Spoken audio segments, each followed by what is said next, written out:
અને ત્યારે રાષ્ટ્રહિત સર્વોપરી એ માત્ર શબ્દો નથી, પરંતુ જીવન મંત્ર છે કે જે આપણને શીખવે છે કે ફક્ત વ્યક્તિગત લાભ માટે થઈને અથવા તો જાતિ, ધર્મ કે ભાષા કરતા દેશ માટેનું હિત એ હંમેશા ઊંચું હોવું જોઈએ. અને ભારતીય સંસ્કૃતિ પણ તેની સાક્ષી છે. પરંતુ જ્યાં સુધી દેશનો એક નાગરિક નૈતિકતાથી અસજ્જ, માનસિક રીતે અપંગ, ધાર્મિક રીતે અંધભક્ત, વ્યસનમાં સપડાયેલો અને સંસ્કારોથી પતિત હશે, ત્યાં સુધી રાષ્ટ્રહિત અશક્ય છે.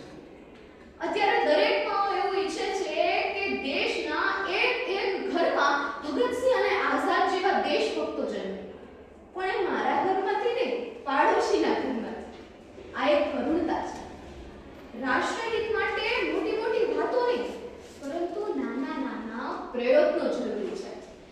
રાષ્ટ્રહિત માટે થઈને ફાંસી પર ઝૂલી જવું કે પછી રાષ્ટ્રની સરહદ પર લડી જવું, ફક્ત એ જ રાષ્ટ્રહિત નથી, પરંતુ સામાન્ય નાગરિક પોતાનું કાર્ય શ્રેષ્ઠ રીતે, લગનથી અને નિષ્ઠાપૂર્વક કરે તે પણ એક રાષ્ટ્રહિત જ છે.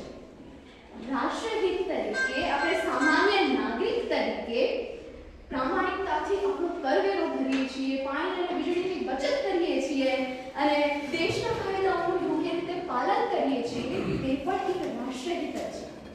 જો તમે વિદ્યાર્થી છો તો મહેનત કરીને અભ્યાસ કરવો અને દેશના ભવિષ્યને ઉજ્જવળ બનાવવું, તે પણ એક તમારું રાષ્ટ્રહિત છે.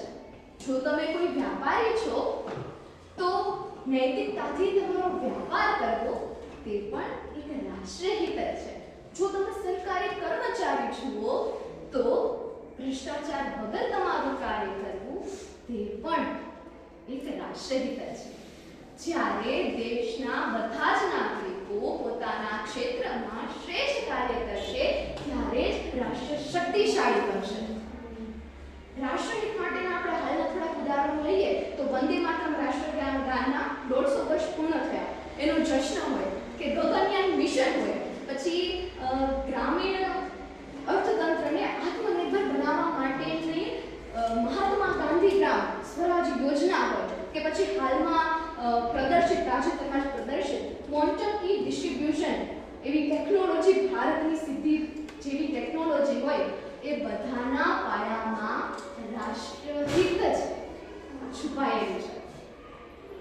અંતે જ્યારે આપણે સૌ એકત્રિત થયા છીએ ત્યારે આપણે સંકલ્પ લઈએ કે આપણે ક્યારે પણ એવું કાર્ય નહીં કરીએ કે જેના કારણે આપણા દેશની એકતા, અખંડિતતા અને ગરિમાને ઠેસ પહોંચે.